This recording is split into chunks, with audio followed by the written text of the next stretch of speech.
አደጋ ነው እናቴ። ቤቴ ስራዬ እኮ እዚህ ነው። ይህ ሁሉ እኮ የሆነው እሷ ጦሱ ግን የሚተርፈው ለእኛ ነው። አሁን ራሱ እዛ ምን አድርጋ እንደመጣች እኛ ምን እናውቃለን? ወንጀል ሰርተስ ቢሆን የመጣችው በእኔ ድምፅ ለአለቆቿ እዚህ እንደነበረች ስታስመስል እንደነበር አለቀልም። እኛ ምንም አብርሃም ዲና ነፍሰ ጡር እንደሆነች ስትነግረው እጅግ ደነገጠ። አባቴ ምን ሆነክ ነው ያልተደሰትከው? አርግዣለሁ እኮ ነው ያልኩ እያለችውም ትገኛለች። ዲና እንግዲህ ባርኮን ሆስፒታል እንደሆነም አደጋ እንደደረሰበት ሲነገራት እጅግም ነው የደነገጠችው። የምን አደጋ ነው? ከየት የመጣ ነው? በማለት እንግዲህ በሩጫ ወደ ሆስፒታልም ሄዳለች። እንግዲህ ቁልጭና እንግዲህ የባርኮን ግብረገርም እየተፎካከሩ ይገኛሉ። ንጹም እንግዲህ በመሀል ላይ እንደዚህ እንደምታዩት እየተንገላተተች ትገኛለች። እህትየዋም እኔ ካን ወዲህ አላቅሽም፣ አታቅኝም፣ በአንቺ የተነሳ ነው እንዲህ እየተንገላተትን ያለ ነው። አንቺ ሲፈልግሽ ትሄጃለሽ፣ ትመጫለሽ፣ እኔ ከእናቴ ጋር የምንገላተተው እያለች ነው። ንጹህ ከእናተ ተለይቶ መኖር ምን ያህል ከባድ እንደሆነ ቢገባሽ ኖሮ እንደዚህ አትኝም እያለች እንግዲህ የንጹም እናት አርፈሽ ተቀመጪ፣ ልጄንማ እንደዚህ እንዳትናገሪያት ብላ ስትላት እኔ ከዛሬ ቀን ጀምሮ እህቴ አይደለችም፣ እኔም እህቷ አይደለውም በማለት ትላለች። እንግዲህ እጅግ በጣም ያሳዝናል። አብርሃምም እንግዲህ እንለያይ ብሏታል ዲናን። ዲናን በፍጹም አንለያይም፣ እንዴት ነው የምንለያየው? እኔ አሁን ነፍሰ ጡር ነኝ አርግዣለሁ ብላ ስትለው ይሄ የተረገዘውም ከኔ አይደለም፣ 1 ዓመት ከምናምን ሙሉ የእንቅልፍ መድኃኒት እያበላሽኝ እንደሰነበትሽ ረሳሽ ወይ? በምንስ ጊዜ ነው ራሴን ሳላቅ ነው እንዴ ይሄ ነገር ሊከሰት የቻለው? እውነት ነፍሰ ጡር ሆነሽ ለልጄ ወይን ወንድም ወይን እህት ብታመጪ ምንኛ በተደሰትኩኝ ነበረ። ይሄ ግን በፍጹም የማይመስል ነገር ነው፣ ኬትስ የመጣ ነው? በማለት እንግዲህ አብርሃም ዛሬ ላይ ጥርጣሬ ላይ ገብቷል። እሷም እንዴት አታምነኝም? እኔ ሚስት አይደለውም ወይ? ይሄንን የማታምንና የማትረዳ ከሆነ እንግዲህ ወደፊት ዲኤንኤ ምርመራ ደርሶ በዛ የምናረጋግጠው ይሆናል። አሁን ላይ ግን ይሄንን ይመስላል። እባክህን ስትለው እኔና አንቺ ከዛሬ ቀን ጀምሮ ባልና ሚስት አይደለንም፣ ተለያይተናል ይላታል። ዲናም እጅግ ትደነግጥና ራሷን ትስታለች። ባያቿት መልኩ ራሷን ከሳተችም ካነሳት በኋላ አንተ እንዴት እንደዚህ ትለኛለህ? ልቤን ሰብረህኛል። ወደፊት ግን ዲኤንኤ ምርመራ ከመጣ በኋላ እውነቱን የምትደርስበት ይሆናል እያለችው ነው።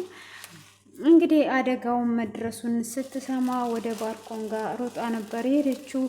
ባርኮንም እንግዲህ አልጋ ላይ በሆነበት ነው ያገኘችው። እጅግም አልቅሷ ምንድን ነው እሱ ብሎ ሲላት እጅግ ብዙ መከራ ነበረ፣ ስልክም ቴክስትም ባደርግልህ ልትመልስልኝ አልቻልክም ብላ ስትለው ሌቦች ስልኬን ዘርፎኝ ነው፣ ቦርሳዬ ሳይቀር ሁሉንም ዋሌቴንም ነው የዘረፉኝና በዛ እየተነሳ ነው አሁንም ያው እዚህ ላይ ነው ያለሁት ብሎ ሲል ምንስ ተካሄደው ነው? አብርሃም ሁሉንም ነገር አውቋል። የደም ምርመራ ውስጥ የእንቅልፍ መድኃኒት ማን እየጨመረ እንደሆነ ጠይቆ እኔ እንደሆንኩኝና ለሱ ብዬ እንደሆነ ነግሬዋለሁ። እሱ ግን ሊያምን አልቻለም። በዚህ ላይም እንፋታ ብሎኛል። ነፍሰ ጡርም እንደሆንኩ ነግሬዋለሁ። ነፍሰ ጡርነትንም ሊቀበልልኝ አልቻለም እና ይሄ ሁሉ ጭንቀት ብቻሽን አሳለፍሽ የኔ ቆንጆ እያላት ነው። እሱም እንደዛ ባላት ሰዓት እንግዲህ እሺ የኔ ባል ምንም ነገር አንተ አትጨነቅ፣ አንተ ብቻ ሰላሙን አንተ ታሸንፋለህ እያለችው ትገኛለች። ዶክተር ርብቃም ከቤት መውጣቷን ሲሰማ ከእንደገና ራሱን ይስታል ማለት ነው። እንዴት ታመልጥሻለች ብሎ ሲል ማስቆም አልቻልኩም፣ እኔንም ገፍትራኝ ነበር የሄደችው በማለትም እንግዲህ ምላሽ መልሶላታል። እንግዲህ ዶክተር ርብቃ አምልጣለች። ያመለጠችው ፍሌሹን ይዟ ነበረ። እንግዲህ እሱ ሌላ ቦታም ቪዲዮ አለኝ፣ ቪዲዮም ባይኖር አለቃትም በፍጹም እምለቃቸው አይደለም እያለ ነው እንግዲህ ከዚህም በኋላ እንደማይለቃቸው እየተናገረ ነው። እንግዲህ አሁን ላይ ደግሞ በዚህ ሀሳብ አብርሃም የማይስማማ ከሆነ ግዴታ ንጹህ ወደዚህ መምጣት አለባት። ንጹህ የኛ ካርታ ነው መሆን ያለባት እድል እንዲሰጠንና ቶሎም ደግሞ የጀመርነውን መጨረስ አለብን። አንተም ጠንክረ ተነስተ እንደዚህ ያደረጉንን የእጃቸውን መስጠት አለብን። አንተም ጠንክረ ተነስ፣ እኔም ከጎን ነኝ በማለትም ዲና ትለዋለች። ባርኮንም አንቺ ምንም እንዳታስቢ እንዳትጨናነቂ፣ ሁሉንም በዳዴ ነው የማስኬዳቸው። አንቺ ብቻ እንዳትጨናነቂብኝ፣ እዛ መጨረስ ያለብሽን ነገር ሁሉ መጨረስ አለብሽ። እኔም አሁን ይተወኛል። ስልክሽን ስጭኝና አሁን ለባይሉ ደውዬለት ባይሉ የሚምጣና ያለውን ነገር የምናወራ ይሆናል ይላታል። እንግዲህ ባይሉም ካለበት ተደውሎ ይጠራና ይመጣል። ባይሉም ምን ሆነ ነው አለቃ? ምን ገጥሞ ነው? አይዞ እንዴ አንተን እንዴት የሚጥል ሰው አለ እንዴ? አንተን የሚነካ አለ እንዴ ብሎ ሲለው፣ አዎ ድንገት ያላወቅኩት አንበሳ ነው የገጠመኝ እንግዲህ በማለትም ይነግረዋል። እሱም እንዴት ይሄ ነገር ሊከሰት ይችላል? ይሄ ነገርማ በፍጹም እንደዚህ መሆን የለበትም። እንዴት ነው ይሄ ሊሆን የሚችለው? እንዴት ለዛውም አለቃ ባንተ ላይ ብሎ እንግዲህ ሞቅ ደመቅ ያደርግለታል። ባርኮንም አይቶ ይሰራከላል። ይሄ የሚሰራከል ነገር ነው። አሁን እኔ በምነግርህ አድራሻ ሁሉንም ነገር ትከታተልልኛለህ በማለትም እንግዲህ ካለ በኋላ እሱ ምንም እንዳታስብ አለቃ፣ ይህንንም ዋጋ ያስከፈለ ሂሳቡን ነው የምንሰጠው። እንደዚህማ ካለት ነው ጥሩ አይደለም ይለዋል። እሱም እውነትህን ነው፣ እንዴት ነው የምንተው? እንደዚህማ በፍጹም መሆን የለበትም፣ ሂሳባቸውን ነው መስጠት ያለብን እያለው እንግዲህ ይገኛል ማለት ነው።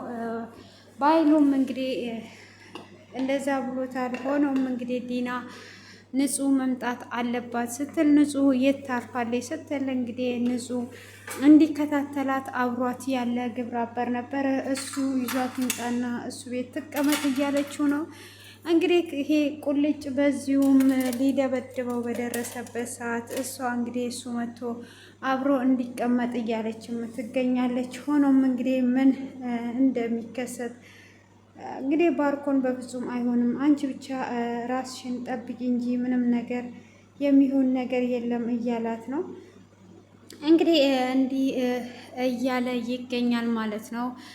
ውድ የተከበራችሁ ቤተሰቦቼ እንግዲህ ነፍሰ ጡርም ነኝ ብትለው በአሁን ላይ አብርሃም ምንም አይነት ሊቀበላት አልቻለም። እንግዲህ ዲናም ስልክ ተደውሎላት ወደ ሆስፒታል በመጣች ሰዓት ምን ሆነሽ ነው ብሎ እየሮጠች ስትወጣ ልትነግረው አልቻለችም። ገፍትራው ነበር እየወጣችው። እንግዲህ እሱም ንጹህ ጋር ይደውላል። ንጹህ ጋር ሲደውል ንጹህም አታነሳም። ከዛን ያ ወተት የሚያደረው የት ያለው የዛን ቀን ስልክ ቁጥሩን ሰጥቶኝ ነበር አይደል በማለትም ቁልጭ ጋር ይደውላል። ቁልጭ ጋር ሲደውል እንግዲህ ቁልጭ ስልኩን አላነሳለትም። ከዚህ ዶክተር እርብቃጋ ብሎ ዶክተር እርብቃጋ ሲደውል ስልኩ ማንም ሊያነሳለት አልቻለም። እና ንጹህ እንዴት ምንም ነገር ሳይገጥማት ጥላይ በአንድ ጊዜ ልትሄድ ትችላለች? ውድ ቤተሰቦቼ ሪከርዱን አቋርጦታል። እኔ ሪከርድ እያደረገ ነው ብዬ ነበረ። እንግዲህ ዲና እጅ አንሰጥም፣ በቁልጭ እና በሙልጭ በኩል እንፋለመዋለን። ይሄ ሞኝ እንግዲህ አሁን ላይ ከተቀበለና ካመነበት እሱ ካመነበት ወደኋላ አይልም እያለች ነው እንግዲህ። የሚደረስባት አልመሰላትም። እንግዲህ ንጹም የጻፈችውን ደብዳቤ ሲያነብ ደግሞ አብርሃም ምን ይፈጠር ይሆን? ልጄንም አይምሮዋን እንደዚህ የበከለቻት እሷ ናት። እንዴት ታደርጋለች? ምን አይነት ጨካኝ ብትሆኝ ነው ዲና? እንዴት ታደርጊያለች ሲላት፣ ዛሬ ላይም እንግዲህ አባቴ እኔ ለአንተ ብዬ ነው ለአንተ ብዬ እኔ ዋጋ እየከፈልኩ ባለውበት አንተ ጭራሽ እንደ ክፉ ሰው አይተኸኝ ሚስትነቴን ነጠቀኝ እያለችው ትገኛለች። እንግዲህ እሷ እንግዲህ ራሷን መልካም አድርጓ ነው እያየች ያለችው። ሆኖም ግን እንደዛ አይደለም። እጅግ ከባድ ነው እንግዲህ ዛሬ ላይ እየሆነ ያለው።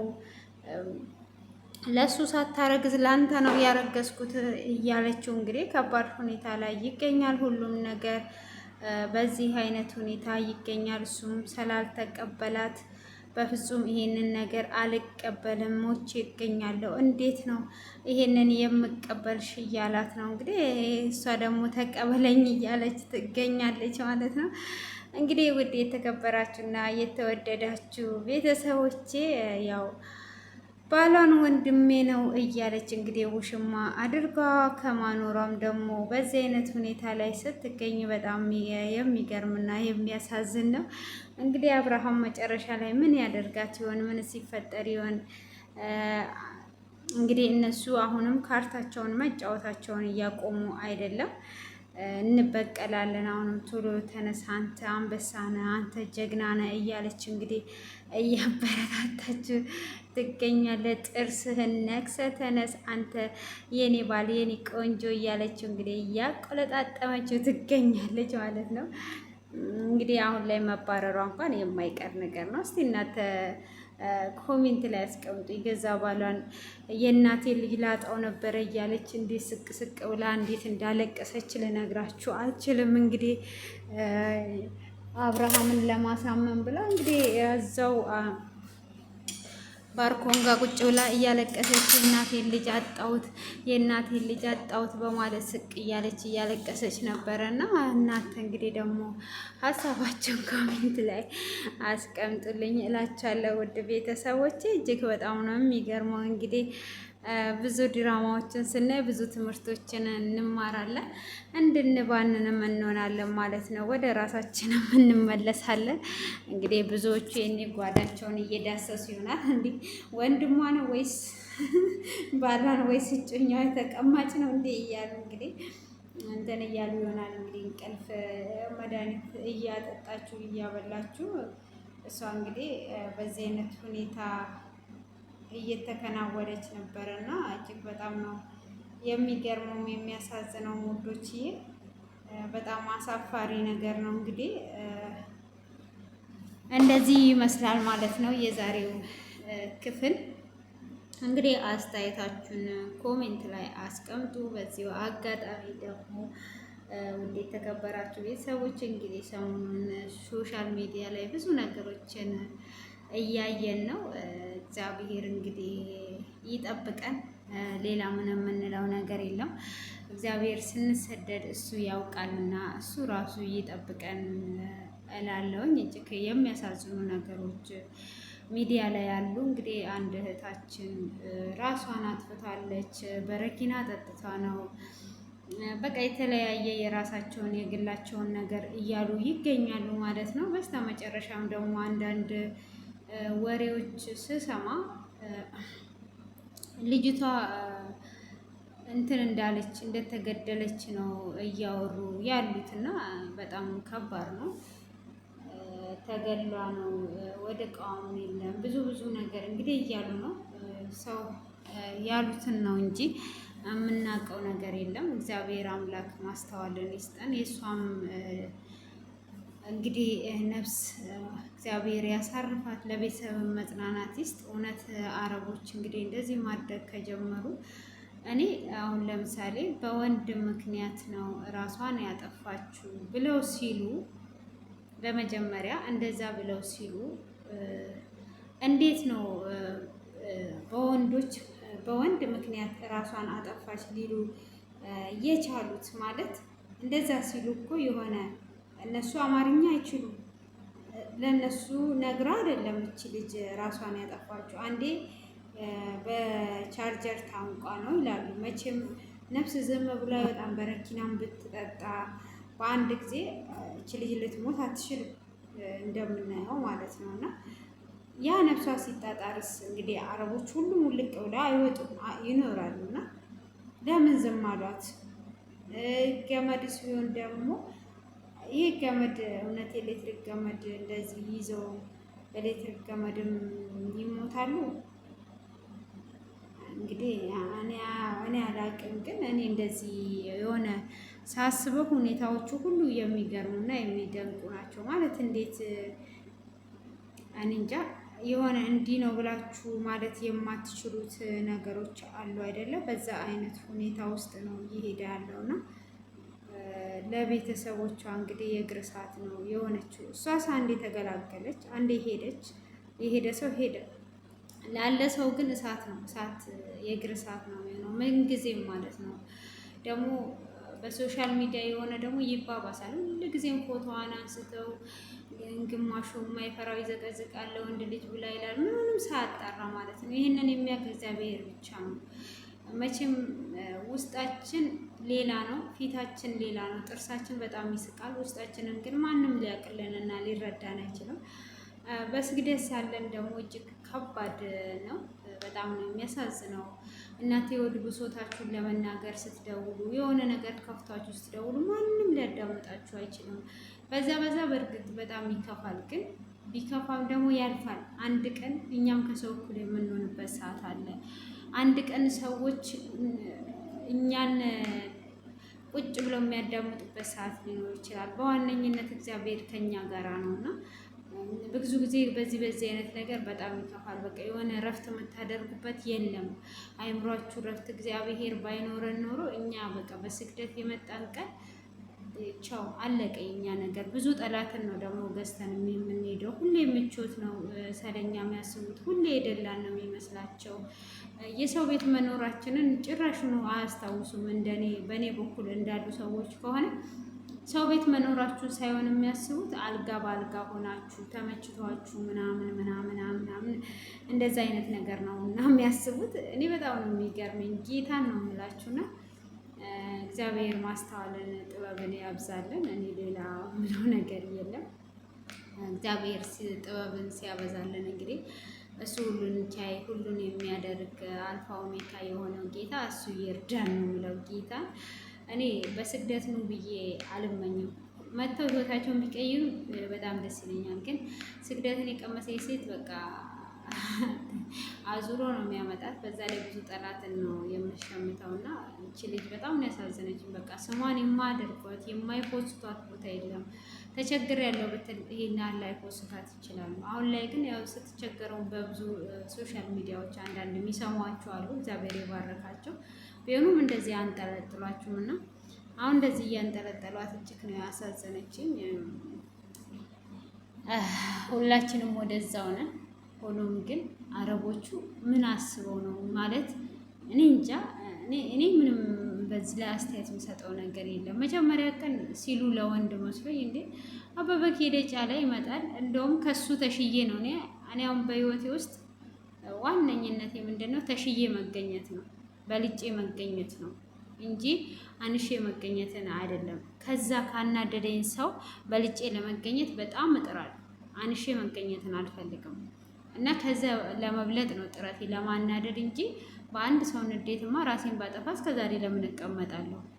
በልጬ መገኘት እና ከኔ ሌላ ሰው ማስተማር እንጂ ራሴን በወንድ ወይም ብር አላቂ ጠፊ ነው። ብር እንዴት ነው? ጠዋት ጤዛ አይታችሁ ከሰዓት ታገኙታላችሁ፣ ከትንሽ ደቂቃ በኋላ ታገኙትማ። እንደዛ ነው። ብራችሁም ይጠፋል ይገኛል።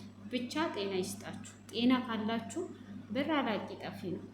ብር ሲኖራችሁ ሰው ይወዳችኋል፣ ከሌላችሁም ሰው እንደማይወዳችሁ።